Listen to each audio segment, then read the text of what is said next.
नमस्कार, बहुत बहुत स्वागत है आप सभी का ओंकार न्यूज में। मैं हूं आपके साथ कंचन। शुरुआत करेंगे बड़ी खबर के साथ, बड़ी चर्चा के साथ। देश में कोरोना के मामले एक बार फिर से तेजी से बढ़ने लगे हैं। संक्रमण के चलते जान गंवाने वालों की संख्या भी बढ़ गई है। हर रोज मिलने वाले नए मरीजों के मामलों में भारत पहले से ही दुनिया के टॉप 10 देशों की सूची में शामिल हो गया है। वहीं इस बीच सुप्रीम कोर्ट के चीफ जस्टिस ने यहां पर वकीलों को बड़ी छूट दे दी है। चीफ जस्टिस यहां पर डीवाई चंद्रचूड़ ने कोरोना के बढ़ते मामलों को देखते हुए अधिवक्ताओं को कोर्ट में वर्चुअली पेश होने की अनुमति दे दी है। सीजीआई ने कहा कि अखबारों की रिपोर्ट बताती है कि कोरोना के मामले बढ़ रहे हैं। ऐसे में अगर वकील अदालत के सामने वर्चुअली रूप से पेश होना चाहते हैं तो वो ऐसा कर सकते हैं। वो हाइब्रिड मोड में भी काम कर सकते हैं। वहीं दूसरी ओर अब मौतों के मामलों में भी भारत टॉप 10 देशों में शामिल हो गया है। वहीं आंकड़ों के अनुसार पिछले 24 घंटे के अंदर देश में रिकॉर्ड 4,435 लोग संक्रमित पाए गए हैं। ये पिछले 163 दिन के आंकड़ों में सबसे ज्यादा है। इसी के साथ देश में एक्टिव केस की संख्या की अगर हम बात करें तो 23,091 पहुंच गई है। एक्टिव केस का मतलब ऐसे मरीज जिनका अभी इलाज चल रहा है। वहीं कोरोना से होने वाली मौतों की अगर हम बात करें तो कोरोना से होने वाली मौतें भी बढ़ गई हैं। पिछले 24 घंटे के अंदर 15 लोगों ने जान गंवा दी है। इनमें 4 केरल और 4 महाराष्ट्र में मौतें हुई हैं। छत्तीसगढ़, दिल्ली, गुजरात, हरियाणा, कर्नाटक, पुडुचेरी और राजस्थान में एक कोरोना संक्रमित ने अपनी जान गंवा दी है। अब तक संक्रमण के चलते कुल 5,30,916 मौतें हो चुकी हैं। वहीं आंकड़ों पर नजर डालें तो पिछले 4 दिनों के अंदर ही मौतों की रफ्तार 200% बढ़ गई है। इस बीच 40 लोगों ने जान गंवाई। 1 अप्रैल को 5 लोगों की मौत हुई थी, 2 अप्रैल को 11, 3 अप्रैल को 9 और 4 अप्रैल को 14 लोगों ने जान गंवा दी। यानी साफ है कि कोरोना एक बार फिर से अपने पैर पसार रहा है। वहीं इस मुद्दे पर हमारे साथ चर्चा करने के लिए हमारे मेहमान भी जुड़ेंगे और हम बात करेंगे कि आखिर कोरोना किस तरह से अपने पैर पसार रहा है, कितना खतरनाक ये हो सकता है आने वाले दिनों में, क्या ये और भी विकराल रूप ले सकता है। जैसे कि अब तक हम सब ने कोरोना को अपने साथ जिया है। हम कोरोना के साथ हमने कई साल गुजार दिए हैं। लगभग कोरोना के साथ हम लोगों ने जो साल गुजारा है उसमें हमने अपनों को खोया है, अपने बहुत करीबियों को खोया है। हमने देखा है कि क्या हालात हुए थे देश के, किस तरह से हमने कोरोना से एक जंग को लड़ा है, किस तरह से हमने कोरोना को मात देने की कोशिश की। लेकिन आज भी कोरोना खत्म नहीं हुआ, बल्कि अब मामले बढ़ने लगे हैं। एक बार फिर से कोरोना को लेकर लोगों के अंदर डर जो है वो यहाँ पर दोबारा से जिंदा होने लगा है, क्योंकि एक बार फिर से कोरोना के मामले अब बढ़ रहे हैं। लोगों को और सतर्क होने की जरूरत है। जैसा लोगों ने कोरोना काल में अपने लोगों को बचाया है, अपनों को सुरक्षित रखा है, एक बार फिर से जरूरत है कि उसी तरह से सतर्कता के साथ वो आगे बढ़ें। देश में कोरोना के मामले एक बार फिर से जिस तरह से बढ़ने लगे हैं, संक्रमण के चलते जान गंवाने वालों की संख्या भी लगातार अब बढ़ रही है। हर रोज मिलने वाले नए मरीजों के मामले में भारत से ही दुनिया के टॉप 10 देशों की सूची में एक बार फिर से भारत यहां पर शामिल हो चुका है, क्योंकि लगातार आंकड़े बढ़ रहे हैं।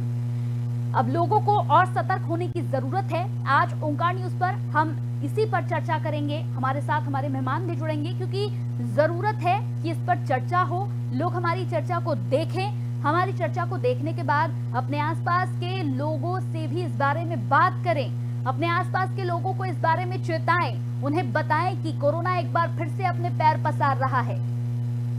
फिर से सावधान होने की जरूरत है, फिर से सोशल डिस्टेंसिंग की जरूरत है, फिर से जरूरत है कि आप भीड़ भाड़ वाली जगहों से यहाँ पर बचें, भीड़ भाड़ वाली जगहों पर आप ना जाएं, क्योंकि एक बार फिर से कोरोना जिस तरह से अपने कदम बढ़ा रहा है वो हमारे लिए खतरे की घंटी हो सकती है। इसीलिए जरूरत है कि हम अभी से सतर्कता के साथ आगे बढ़ें। अगर बात करें स्वास्थ्य विभाग की, तो स्वास्थ्य विभाग को भी अब अलर्ट मोड पर आना ही होगा, क्योंकि कहीं ऐसा ना हो कि एक बार फिर से कोरोना की चपेट में हम आए और स्वास्थ्य विभाग देखता रह जाए। हालांकि स्वास्थ्य विभाग हमेशा से ही काफी सतर्क रहा है, लेकिन अभी से और सतर्क होने की स्वास्थ्य विभाग को भी जरूरत है। 24 घंटे में लगातार जिस तरह से केसेस बढ़ रहे हैं, ओंकार न्यूज पर हम लगातार आपको एक एक अपडेट दिखाते हैं कि किस तरह से मामले बढ़ रहे हैं। लोगों की लगातार मौतें हो रही हैं, लगातार आंकड़ा बढ़ रहा है। ऐसे में जरूरत है कि आप सतर्कता के साथ एक बार फिर से कोरोना के साथ लड़ने को तैयार हो जाए, क्योंकि जरूरत है एक बार फिर से सोशल डिस्टेंसिंग की, जरूरत है भीड़ भाड़ वाली जगहों पर आप ना जाएं, सोशल डिस्टेंसिंग का पालन करें। एक बार फिर से जरूरत है कि कोरोना से खुद को बचाएं और अपने आसपास के लोगों को भी बचाएं।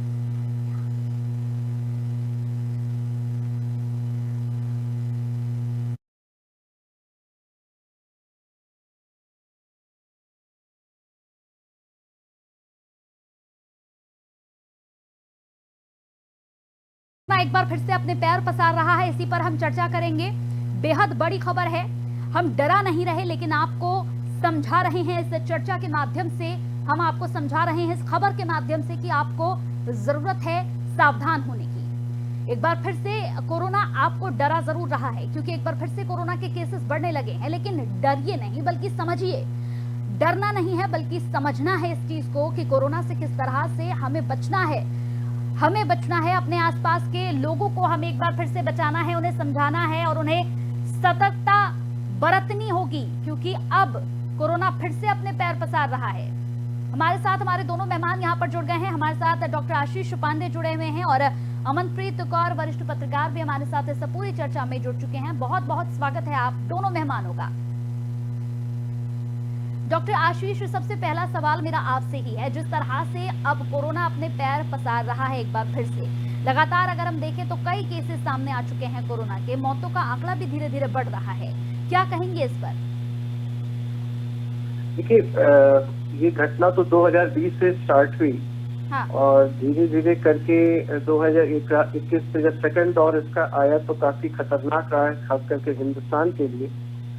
और इसमें बाद में जब हमारे यहाँ कोरोना का वैक्सीनेशन आया और वैक्सीनेशन के बाद उसमें पहला डोज, फिर सेकेंड डोज, उसके बाद उसका बफर डोज जब दिया गया तो चीजें कंट्रोल में आई। लेकिन जैसा जानते जितना ज्यादा हम लोग सतर्कता कर रहे हैं उसके साथ ही साथ कोरोना अपने वेरिएंट को चेंज करता जा रहा है। हाँ। और जो वेरिएंट को चेंज करता जा रहा है उसमें वैक्सीनेशन उस तरीके से कारगर नहीं हो पाएगा, क्योंकि वेरिएंट चेंज है। जिस वेरिएंट के लिए हम लोगों ने वैक्सीनेशन बनाया था उस वेरिएंट के बाद कोरोना ने काफी अपने वेरिएंट चेंज करके अब जो वेरिएंट आ रहा है वो XBB.1.5, XBB.1.9.1 ये वेरिएंट आ गया है, जिसकी वजह से वैक्सीनेशन भी आपको बचा सकता है, लेकिन इसकी गारंटी नहीं है कि आपको कोरोना नहीं होगा।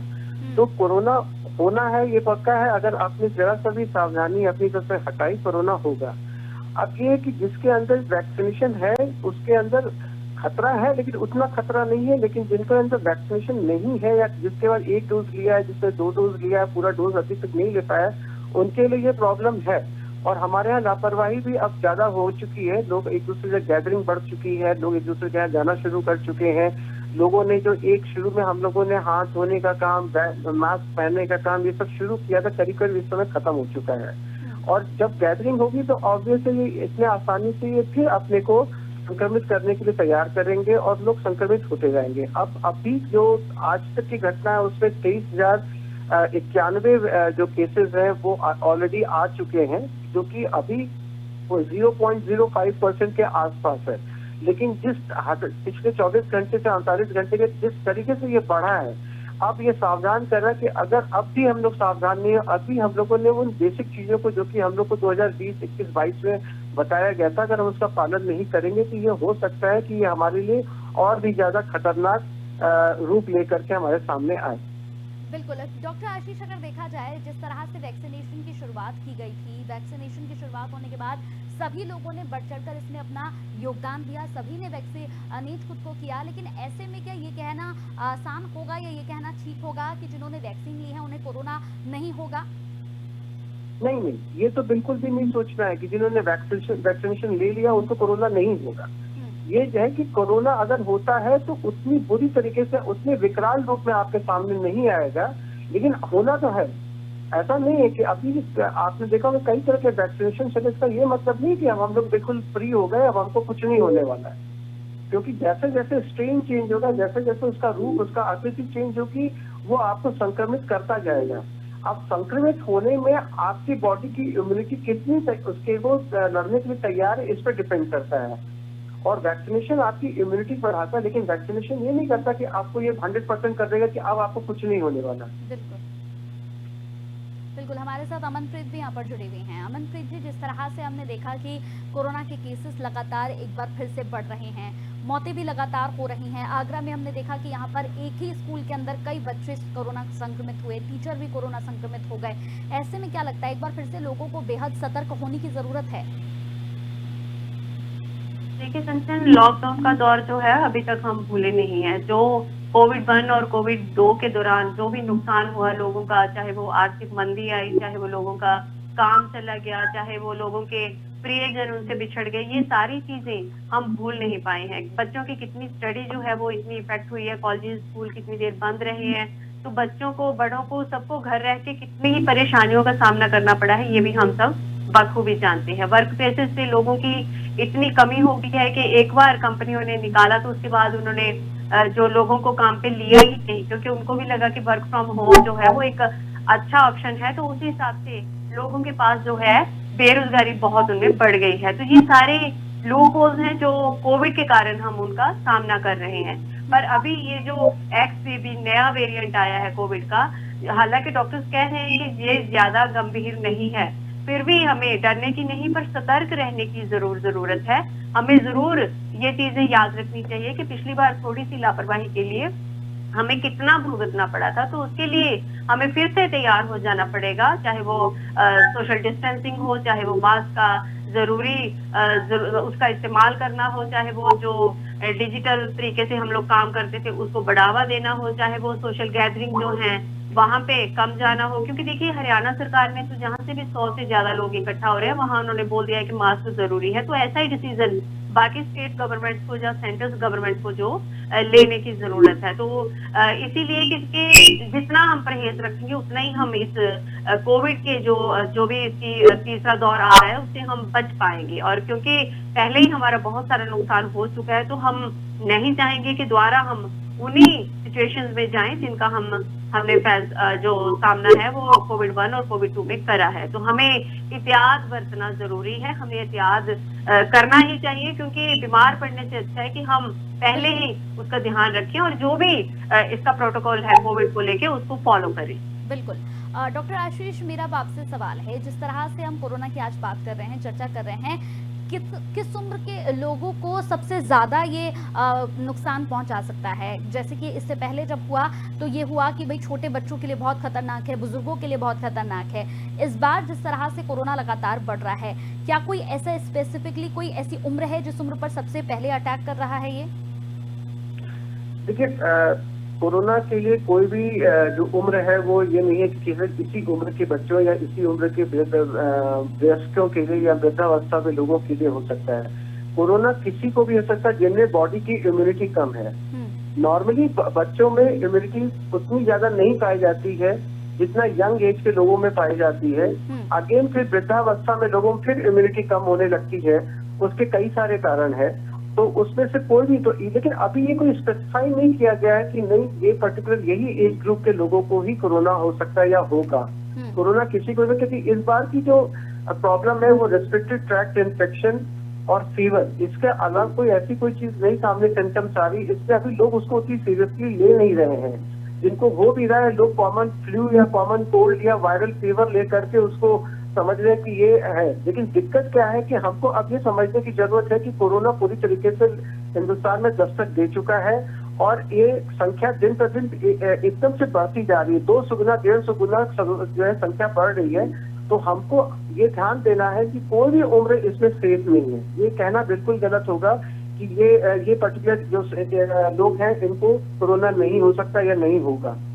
तो अभी तक जो स्टडीज दिख रही हैं, अभी तक अमेरिका की जो स्टडीज है, ब्रिटेन में जो स्टडीज हुई हैं, जो चाइना में स्टडीज हुई है, जितनी भी स्टडीज हम लोग को पोर्टल पे मिल रही, उसके हिसाब से अभी ये कहना बहुत मुश्किल है कि किस उम्र के लोगों को ये ज्यादा परेशान करेगा।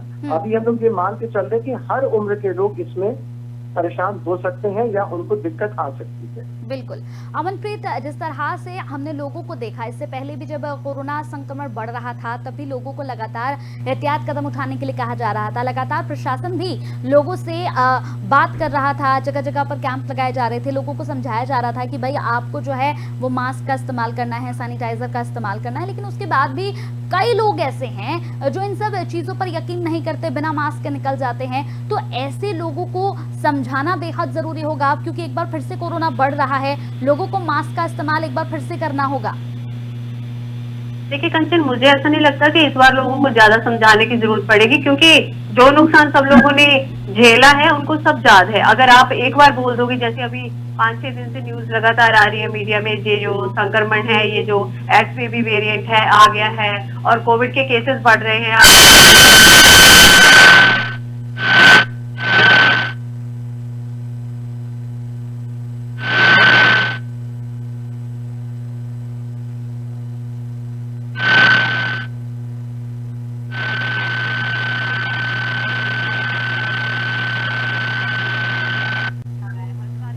केरला के बाद महाराष्ट्र हो गया, दिल्ली हो गया, राजस्थान हो गया, उसके बाद सारी ये जो स्टेट्स हैं, ये 5 हम बोल सकते हैं कि ज्यादा एक्टिव जो पेशेंट है वो इन्हीं स्टेट्स में है। तो हमें इन चीजों को जो भी इनको बढ़ावा दे रही है, जो भी कोविड को फैलाने में ज्यादा तेजी से आगे आ रहा है, कोविड उसकी वजह का कारण बन रही है, उन चीजों को रोक देना चाहिए। जैसे कि अभी आप देखो कि इलेक्शन जब भी होता है तभी वहां पे गैदरिंग, वहां पे कैंपिंग, इलेक्शन के लिए रैलीज होती हैं। तो उन चीजों को पिछली बार भी आपको याद होगा, जब बिहार में इलेक्शन हुए थे तो वहां पर तब कोविड का दौर चल रहा था, तो वहां पे डिजिटल रैलीज का जो ऑप्शन है वो निकाला गया था और बहुत सारी रैलीज जो हैं वो डिजिटल तरीके से करी गई थी। वहां पे लोगों का इकट्ठा होना मना था और लोगों को जो भी संबोधित करने आ रहे थे वो भी डिजिटल तरीके से ही काम कर रहे थे। तो ऐसे ही अभी उत्तराखंड की हम बात करेंगे तो वहां पे चारधाम की यात्रा शुरू होने वाली है।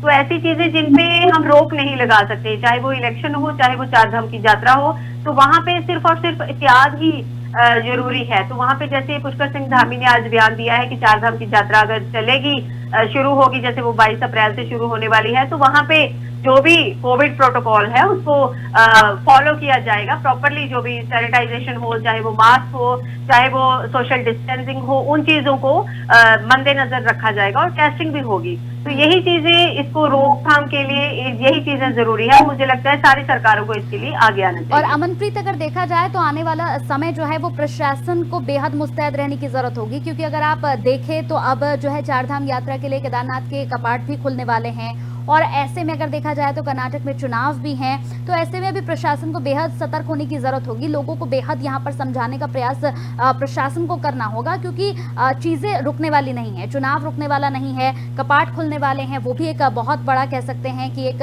चुनौती होगी। देखिए पिछले 4 दिन से कंचन जो इसका एक्टिव रेट की बढ़ने की जो प्रतिशत है वो 200% ज्यादा हो गई है और 163 दिन में सबसे ज्यादा ये जो डेथ रेट है वो लोगों की मृत्यु जो हुई वो हुई है। तो इन चीजों को नजर रखते हुए जो भी जहाँ पे भी गैदरिंग का हमें अंदेशा है कि वहाँ पे लोग इकट्ठा हो सकते हैं और वहाँ पे हो सकता है कि जो भी कोविड का प्रोटोकॉल है उसका फॉलोअप अगर नहीं होता तो वहाँ पे संक्रमण ज्यादा हो सकता है। जैसे कि छत्तीसगढ़ के हॉस्टल की आई, गर्ल्स हॉस्टल की बात की, वहाँ पे 20 लड़कियां जो हैं वो कोरोना पॉजिटिव पाई गई। तो ऐसे जो संक्रमण है वो फैलता है, तो ऐसे तुरंत उस हॉस्टल को बंद किया गया और वहाँ पे जिन लोगों के भी कांटेक्ट में वो 20 लड़कियां आई थी उनको भी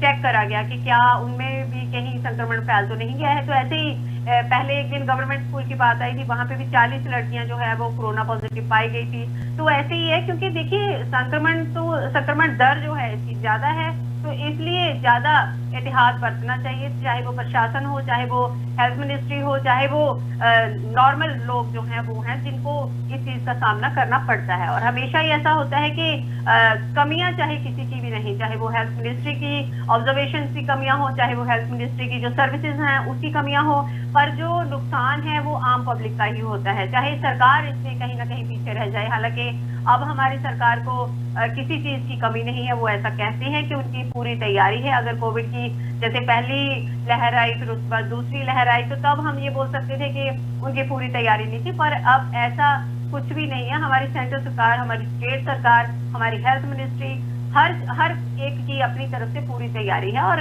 लोग भी पहले से ज्यादा संभले हुए हैं और पहले से ज्यादा सतर्क भी हैं। फिर भी लोगों को अपने आप में और सरकारों को अपने आप में एहतियात बहुत जरूरी है। बिल्कुल। डॉक्टर आशीष, अब मेरा एक सवाल आपसे है, जिस तरह से कोरोना ने इससे पहले भी कई लोगों की जिंदगियों को छीन लिया है, कई अपनों को लोग खो चुके हैं, क्या इस बार का कोरोना भी इस तरह से खतरनाक होगा जैसे पिछली बारी हमने देखा, या फिर संक्रमण दर थोड़ा सा कम होगा?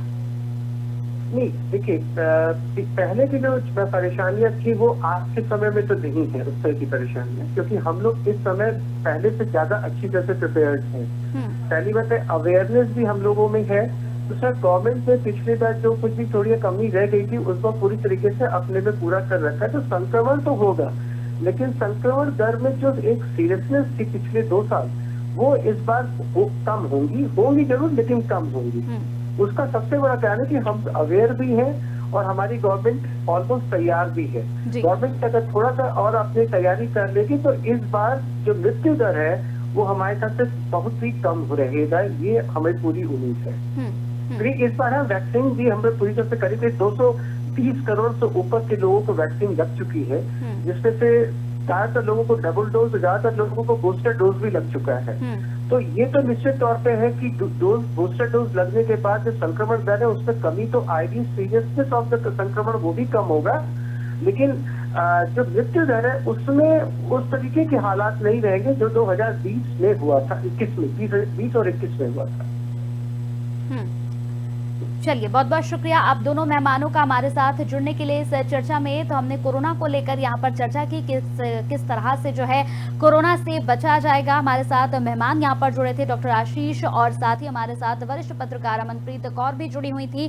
तो सावधान रहने की जरूरत है, कोरोना एक बार फिर से अपने पैर पसार रहा है। डरने की, घबराने की बिल्कुल जरूरत नहीं है, बल्कि सावधानी बरतने की जरूरत है। एक बार फिर से सतर्क होने की जरूरत है।